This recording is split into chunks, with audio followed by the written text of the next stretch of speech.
Anytime now.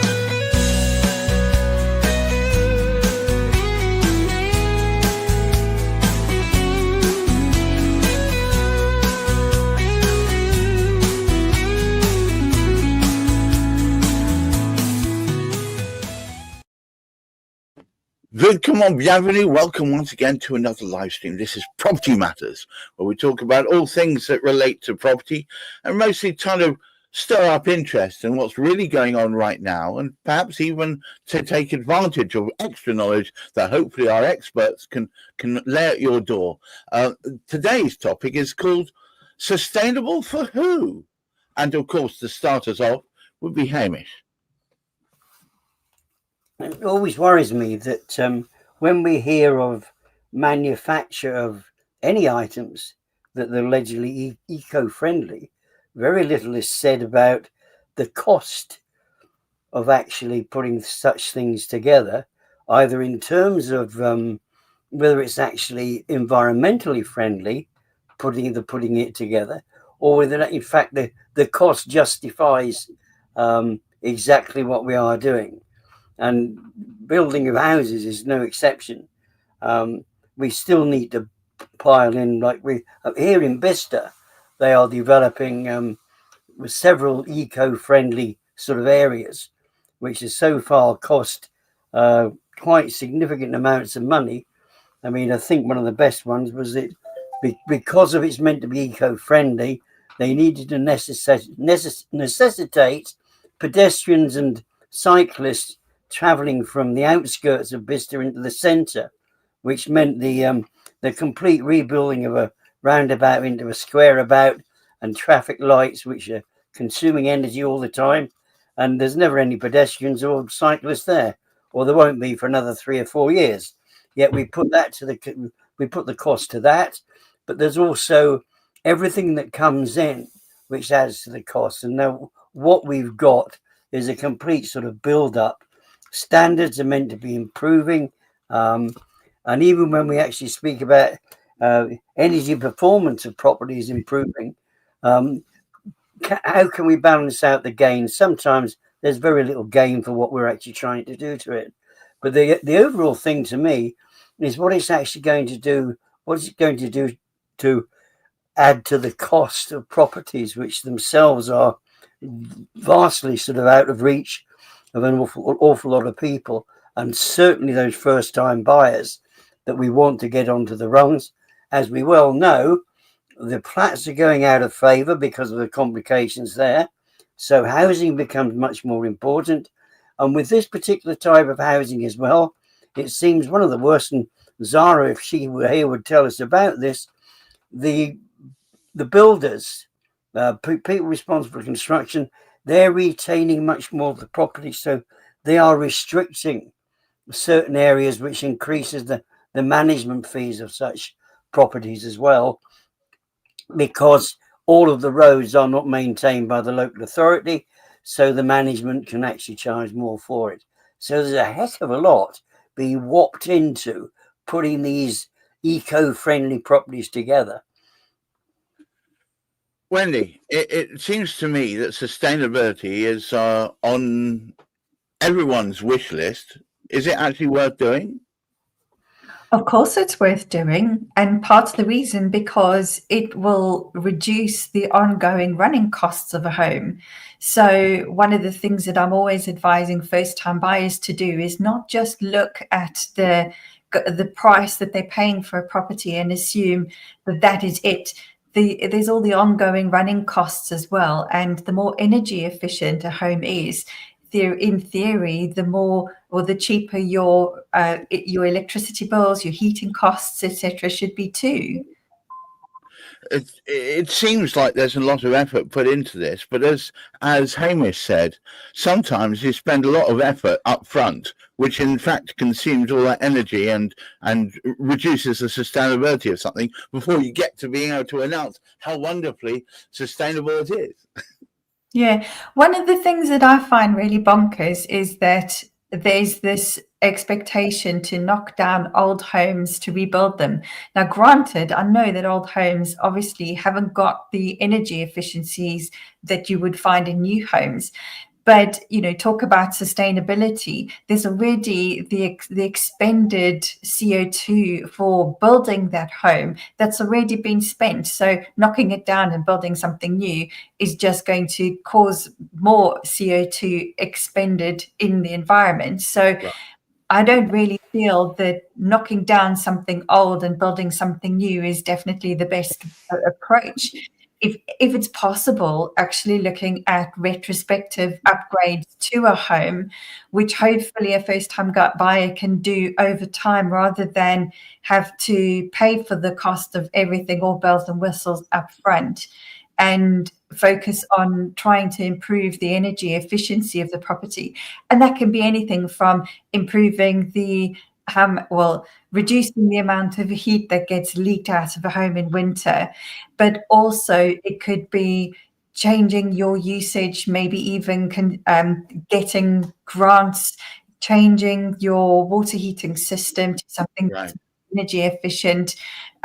There's obviously a big move away from gas towards electricity usage rather. So maybe even putting solar panels on the roof of your home. We've got them on our home, and we also have changed our behavior in how we use electricity as a result, which has meant our electricity bills have always been significantly lower for the size of house that we've got.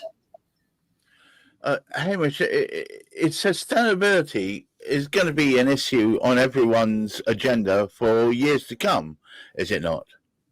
Oh, I mean, it's bound to be. It's bound to be.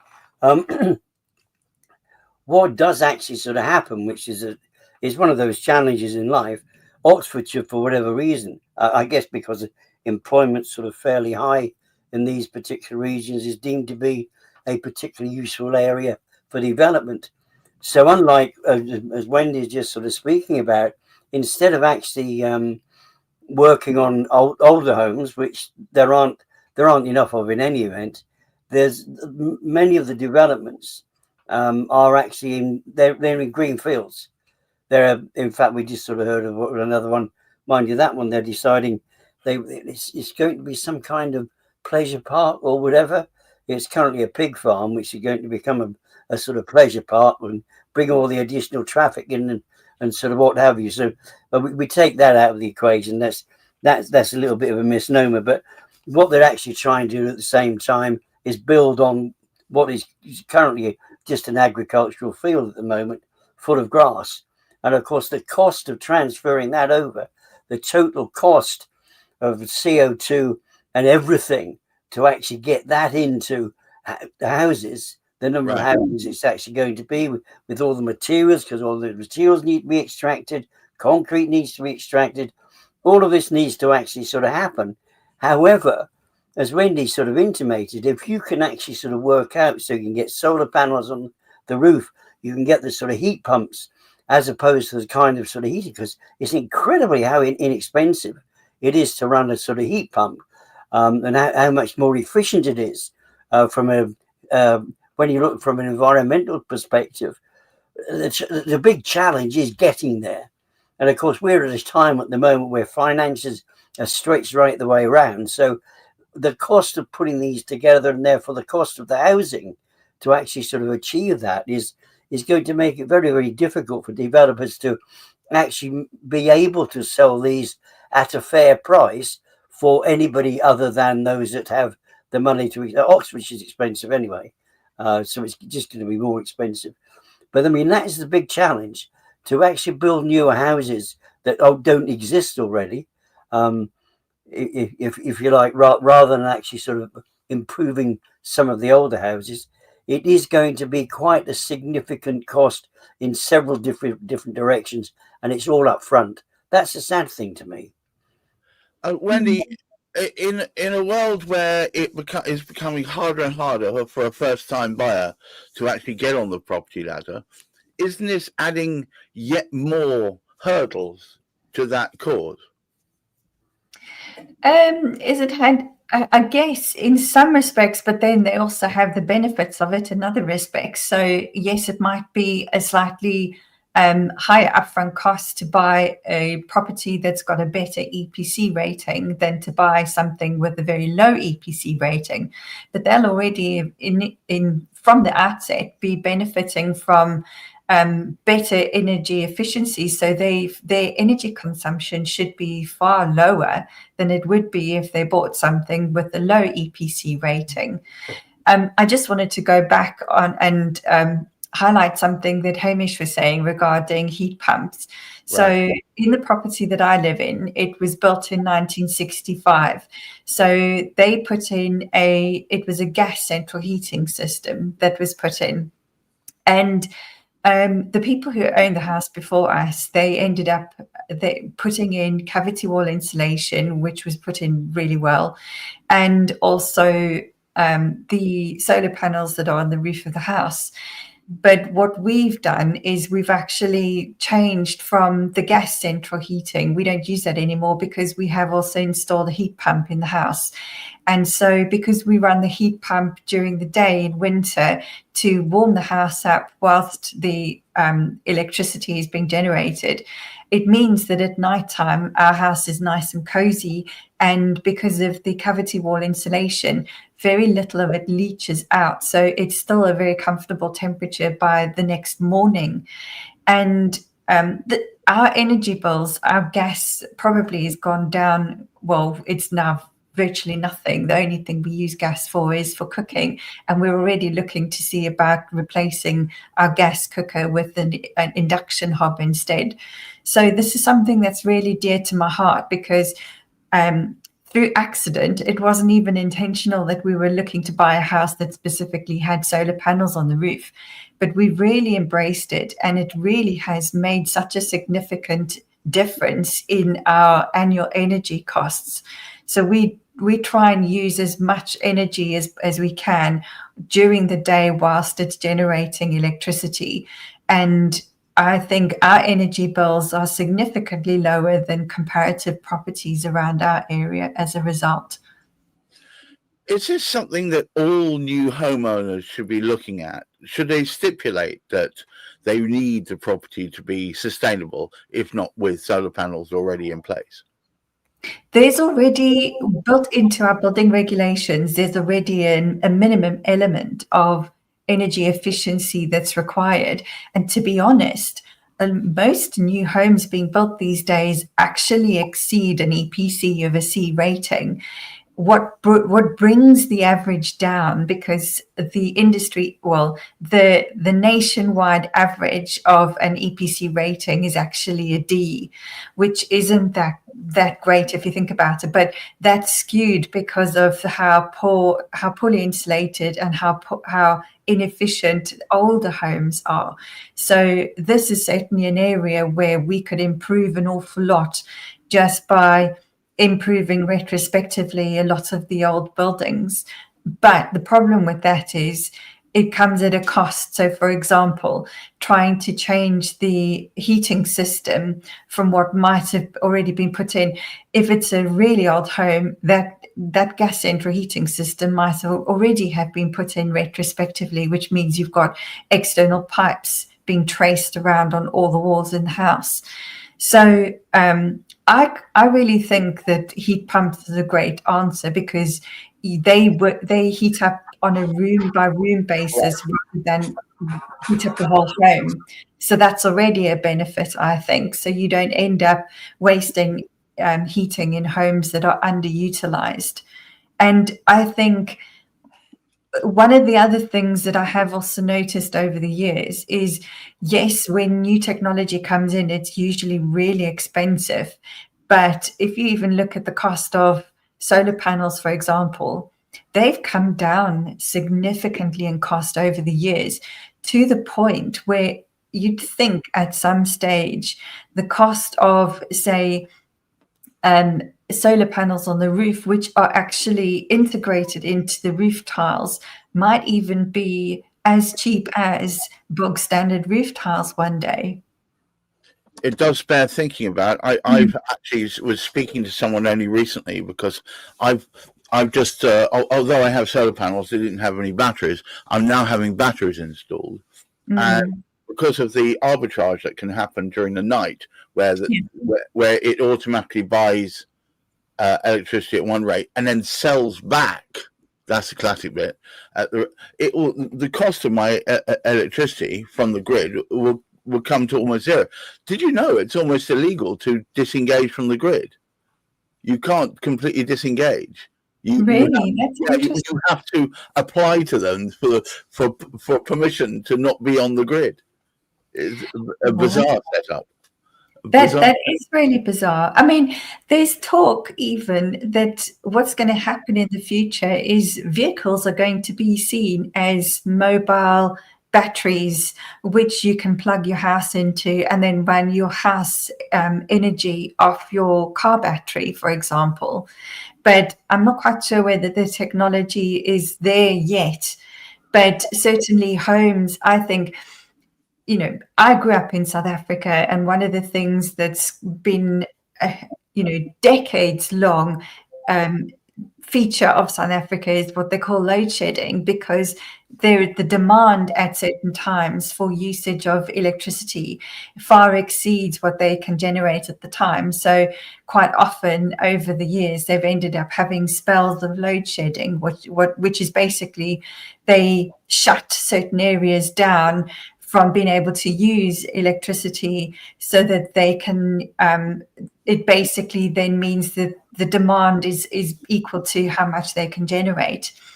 And we'll probably end up in a situation like that here in the UK unless we can put in more, what I would say, micro generation, which is every home by default should have solar panels on the roof so that each home can generate its own electricity.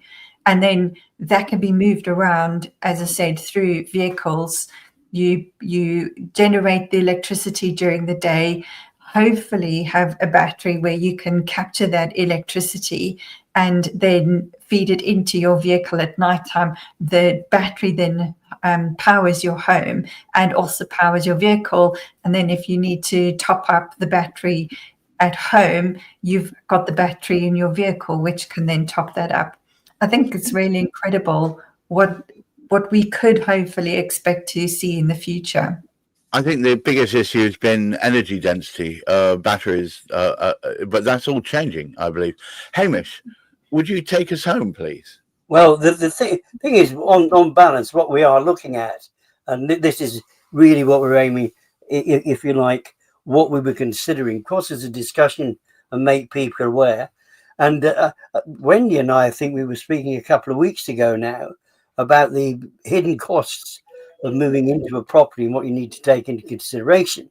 Now, one of the significant advantages here is having bought your property, with it having its panels on the roof, with it having its sort of heat pump in, although you might have needed to have saved for a bit longer, your benefit is going to be the efficiency of the energy that you're actually currently using, and therefore the cost of that particular sort of energy.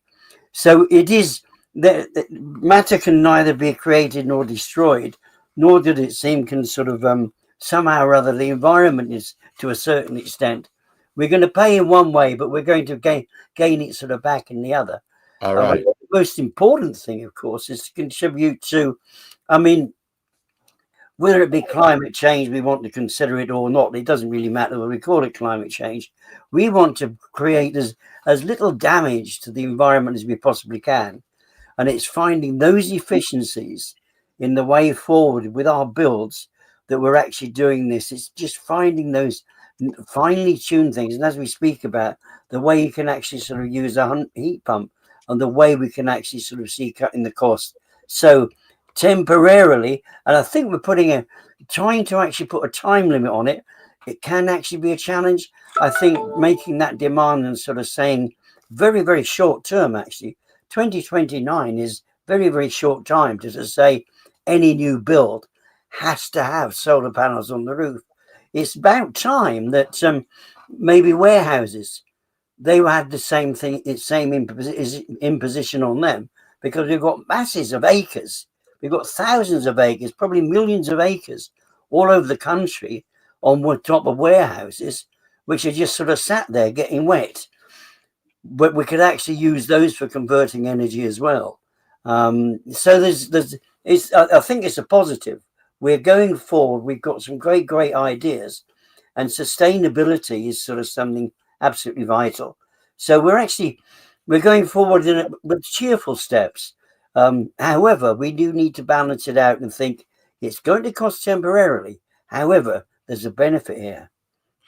Yeah, it's interesting, isn't it? Because at first sight, solar seems like an enormous expense, both the batteries and also the panels, and this fanciful idea Wendy has put forward that interconnected roofs and short local. This seems all fanciful, but in actual fact, I think we're pretty much there. We just need to join the dots. But I think this is, for once, Hamish. My goodness, we've ended Property Matters on a positive, optimistic note. Who knew? Thank you once again, Hamish McClay of Certic and Ray, and of course, Wendy Gibson, the First Time Buyers Club, a friend of the show, and to you watching, it does appear that positivity is just on the horizon. We just got to connect the dots. And please, I ask all of you, keep your feet on the ground, keep reaching for the stars, look after that mental health, and help me connect the dots. Until next time, bye-bye.